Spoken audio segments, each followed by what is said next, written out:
Communism. So what is communism? It's shit. Like literal, absolute shit. Yeah, the reality is the idea of communism has some odd and terrible history.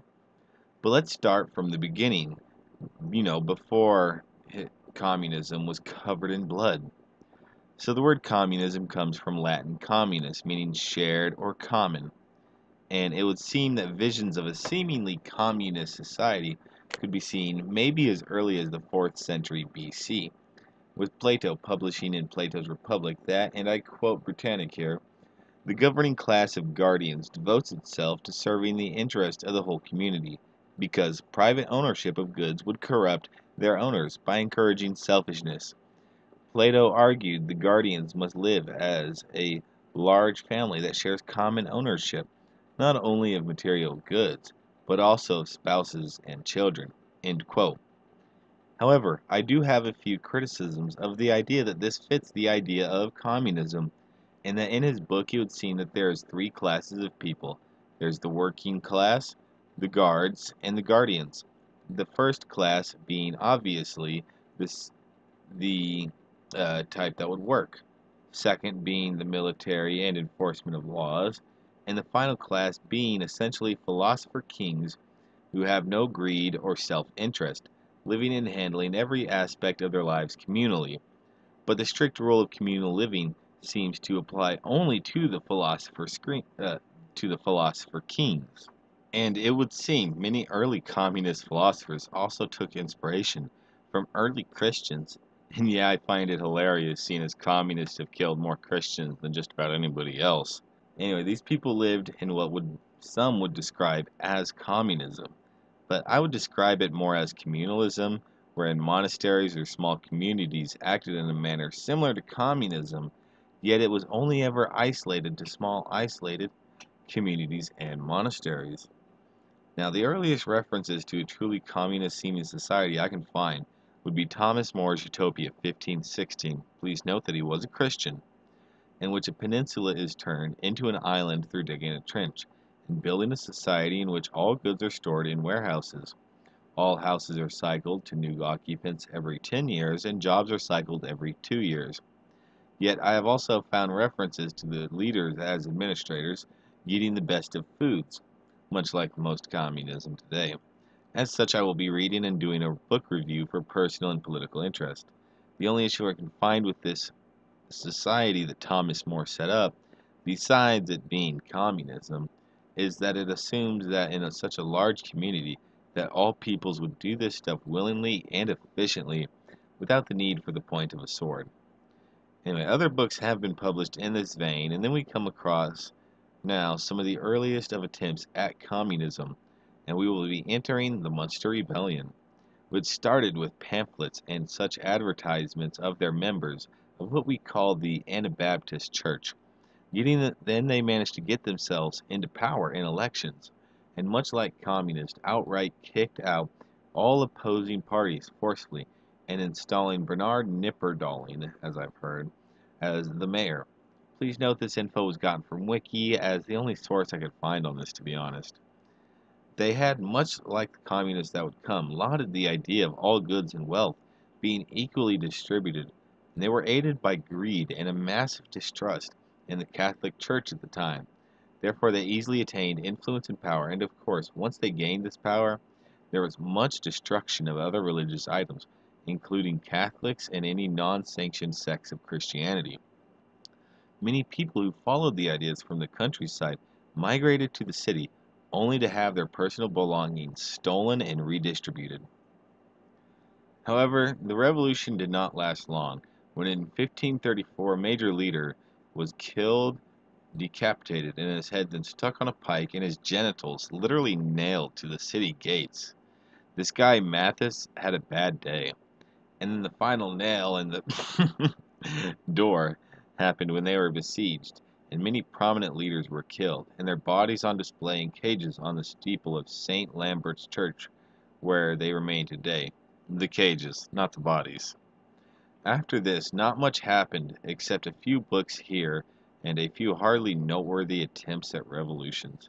That is until everyone's favorite genocide inspirer came to birth the greatest horror man had ever seen, true communism. With his friend, Frederick Engels, whose couch he lived on. I kid you not, he lived on his couch. That's right, we're talking about Karl Marx, who was a doctorate of philosophy, who was not allowed to become a teacher due to his extreme political views and Jewish ancestry. Alt-right triggered here. This man who lived on his friend's couch for half of his life, who above all else was too simple-minded to get that doctorate. Seriously, how'd that shit happen? Anyway, after he took up journalism or some crap, he became radicalized by what he viewed as systemic oppressions and corruptions in society. This radicalization led him to fear being arrested and fled to a friend in Paris. His friend was Frederick Engels, ironically a wealthy capitalist himself that became disillusioned by the class differences that existed at the time. These two became convinced that all issues the poor working class, called the proletariat, faced were inherent issues with capitalism, and going so far as to believe that all of society needed to be torn down and replaced entirely with communism, in which all things were to be distributed and owned by the public. All of Karl Marx's critiques and vision was published in a manifesto of the Communist Party. In a later series, I will be looking into the issues of the ideology and then the political issues it faces. But for now, we're just going to be moving on to the most notable historical accounts that have happened from here. But for now, I feel more time is needed to look more into the lives of Marx and Engels, as they fundamentally changed the nature of who would be attracted to communism, and essentially changed the very nature of communism and its future. So, Marx and Engels were both odd people, to be honest. Marx, as a young man, had followed traditional lines for young Christians in the area that he lived in, with only minor deviations. His childhood school in Germany was suspected of extreme liberal political views, though, and so it was monitored by local authorities. Being ethnically Jewish, he did face some racism in his life as a young man. But all in all, nothing was too abnormal, with some hooligan behavior, including bar fights, drunkenness, and even taking somebody down during a duel once. Pretty odd. However, the pivotal moment seems to be in college, when he became a member of the Young Hegelians, which was a theological group that believed that the Christian texts were not historical writings, but rather fantasies arising from human emotional needs. Uh, okay? And yet they didn't think Jesus was a real person, which is dumb. And the chief figure was adamant that a tremendous event, worse than the advent of Christianity, as he's put it, was inevitable, and this group was quickly becoming atheistic. While at first very fond of this group, he would later become distanced from them, becoming disenfranchised when he tried applying the ideas of Hegelian idealism to writing about real life issues and the rise of communism, or at the time what was only referred to as socialism, as the two were pretty much interchangeable early on. In fact, the only thing from them he brought with him was the fear of impending horrible events, and the refusing of God and even Jesus' existence, and then finally, the idea of constant change, then combined it with materialism. He then would get married, move to Paris, and begin joining and participating in revolutionary groups, where he met his old friend that he met a few times, Frederick Engels, the other name that had contributed to the authoring of the Communist Manifesto. These two would go on to writing many more pieces of literature on these ideas, and began separating the idea of socialism and communism, bouncing off of each other's extreme thoughts, and even further developing the ideas of the proletariat and materialism. It's at this point in time that we must talk about Vladimir Lenin and what he's been up to until this point. In the years of 1893 to 1900, Lenin had been in St. Petersburg and quickly rose through the ranks of a Marxian cell, calling themselves the Social Democrats. Sounds oddly familiar. But he connected with Russian revolutionaries and ended up arrested in Russia, and this ended in a 3-year exile in the eastern Siberian area. Damn, execution would have helped us all. Anyway, basically after his exile, he stayed in Russia and tried to cause revolutions many times over, joining and leaving revolutionary groups until his time to shine in 1917, where we catch up with our previous point, and at this time Lenin is 47 years old. Having returned to Russia after its government collapsed and replacement by a short-term provincial government for transition to the next form of government, taking advantage of the strife and hunger that was going on, Lenin quickly rose amongst the ranks of the Bolsheviks, a radical group of socialist revolutionaries. Then, in the October of 1917, the Bolsheviks, in coalition with a militia coalition, took control of the provincial government and arrested many of the leaders, taking control of the government institutions that existed at the time. Now, around here, exact times are impossible for this. The Red Terror came to be. This was a time of mass murder and, well, genocide under Lenin. He started early, with an early execution of 800 people in 1918 as enemies of the revolution. Reasons for execution could be occupation or even the size of one's house.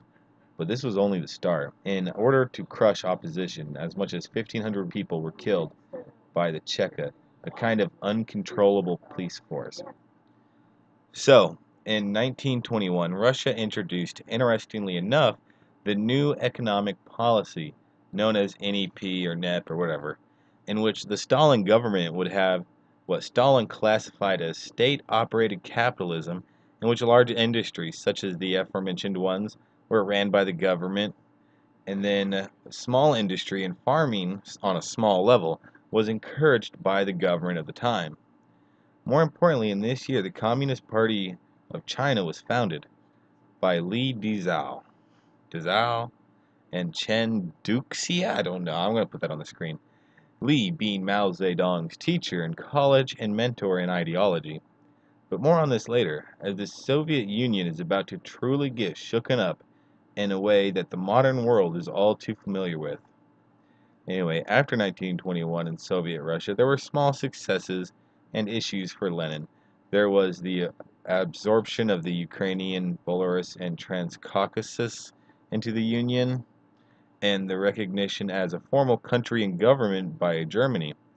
But one of the most infamous characters in world history rises soon after the Union adopted a constitution of public ownership of land and proletariat dictatorship.